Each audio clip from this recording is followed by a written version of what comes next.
But like everyone else, we have to cut back.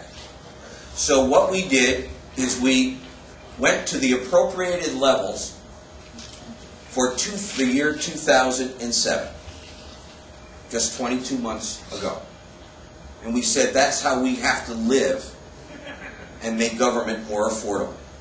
Because what you hear out there today, what was sort of symbolized by the demonstrations yesterday in Hartford and all over, is people are saying, we can't afford our government anymore. You got to make it more affordable. And that's what we did. We thought it was important to streamline government. In addition to the consolidations that had been suggested in the governor's budget, we proposed folding 23 agencies into 6.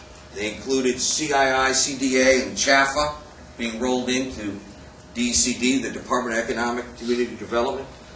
Department of Public Health, Children and Families, DDS, DEMIS, DSS are rolled into a Department of Human Services. We roll all permanent minority-based commissions into one. Commission on Minority and Protected Class Citizens. We merge Public Works into DOT and DAS. We merge DMV into the Department of Transportation. We consolidate the Department of Labor into DECD. We merge the Department of Emergency Management Services and Homeland Security into the Department of Public Safety. We transfer banking and insurance departments to the general fund. We maintain the hard hiring freeze established by our governor. We make greater utilization of our community providers. Connecticut is one of only 4 states in the United States of America that has a dual system of providing social services, state employees and community providers. Most choose one path or the other to avoid costly duplication. These include, and our budget includes, shifting at least 50% of the state social services to community providers. We would outsource several Department of Motor Vehicle services, such as licensing and registration. We would outsource the maintenance of our state parks. These are just some of our examples of the efficiencies and the consolidations we could make. We've heard a lot in the last few days about fund balances, sweeps, accounts, etc. that are out there. Our friends on the other side of the aisle presume there are many and intend on including them in one budget or another. We don't think and never did think there were that many, but we believe that we could transfer funds to the biennium budget totaling $140 million, and we go further than that and that we identify what they are. We eliminate the Citizens Election Fund, that's $60 million, and the program. Why? It's pretty tough for us in these tough times when people are losing their jobs, when we're asking state employees to sacrifice, when we're asking programs to cut back, for us to look the public in the eye and say, we still want you to pay for our bumper stickers and our campaign buttons. This is not the time. We reduce, for instance, the Higher Education Reserve Fund, which is currently at $100 million. We reduce it by $20 million.